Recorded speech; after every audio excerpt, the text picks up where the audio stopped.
godforsaken continent.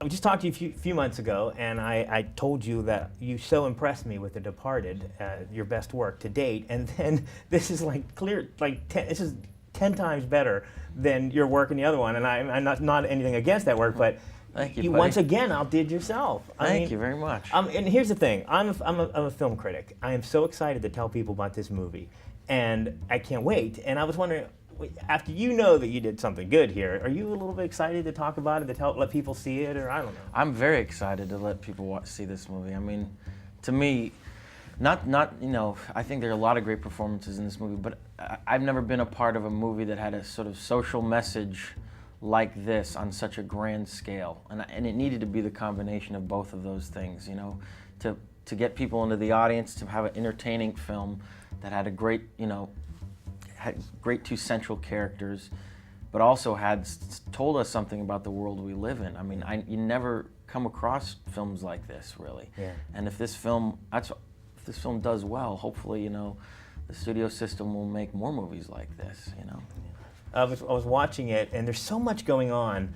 I was wondering whether you took it because of the juicy role, or maybe you just needed to get into shape real quick, because you're running and moving constantly in this film. Yeah, it took a lot of. I wanted to go to Africa certainly way before the filming started, because I mean, this not only the African landscape to get accustomed to, but the people there, and the military background, but this accent, you know, playing a man from South Africa, from Rhodesia, or modern-day Zimbabwe, it was completely alien to me, and something, you know, that I was completely unused to. So I had to kind of immerse myself in the culture there, meet a lot of these real guys, go out drinking with them, and, you know, do some of these military exercises, because I was pretty petrified before the film started as to how I would approach an accent that I couldn't even identify if somebody was speaking to me in it, you know. It was one of the best accents I've heard on screen too, because you could have blown it, I mean, just with the accent, you know what I mean? So, and I was talking to Jennifer about the little parts of her character, like she had a half moon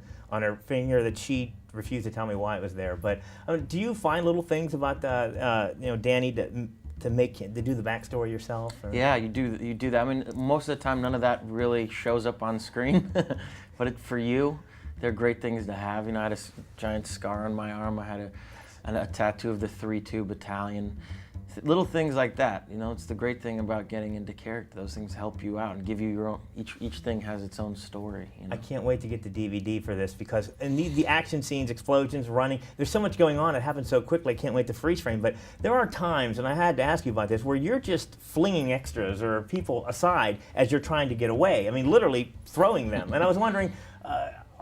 Tell me those are stunt people. I mean, all this stuff was, I mean, when you do these action sequences, literally, you do your acting, you concentrate on that, you concentrate on the character, then it's kind of like, okay, now I can go on to autopilot and just concentrate on getting from here to there. And you have 2 weeks of guys that set up the entire scenario, extras climbing around you, you know, squibs flying all over, cars blowing up, and you kind of run through these obstacle courses for each different shot.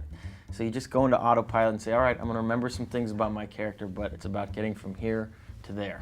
Did you feel a little bit bad about it? I don't want not to give anything away, but there's a couple times where you have to be carried, and John is carrying you. I'm thinking, ooh, I'd be like, apologize. I mean, he's carrying you uphill. I know.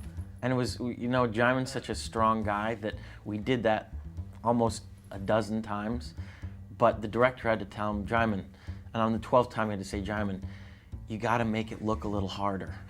When we look at Danny, you can look at him a different way, because is he a good guy? Is he a bad guy? But there are also some really precious moments in the movie, especially like the scene with Jennifer where I'm going in, and the book, and you'll all see it's amazing. But to me, that was my favorite scene in the movie. Which scene is it? When he tells Maddie that he's going in, and he gives her what she's looking for. Right. There's a little bit of a thing going on. We actually see the heart and soul of Danny. I think that's the thing that I said to Ed very early on about the characters, that this guy's in a state of denial throughout the entire movie, a denial to feel anything about the place that he's from, about the people that live in the place that he's from Africa. He doesn't want to be emotionally affected. he's been so scarred by situations and war in the past and the political strife that he wants to disassociate himself with this continent altogether. So, and then it's kind of a reverse. In the entire movie, I feel like he's fighting not to feel, you know what I mean? But ultimately, at the end, he can't help but be affected by this place that he lives and the people there. Yeah. Just tremendous job. Thank you, buddy. I was.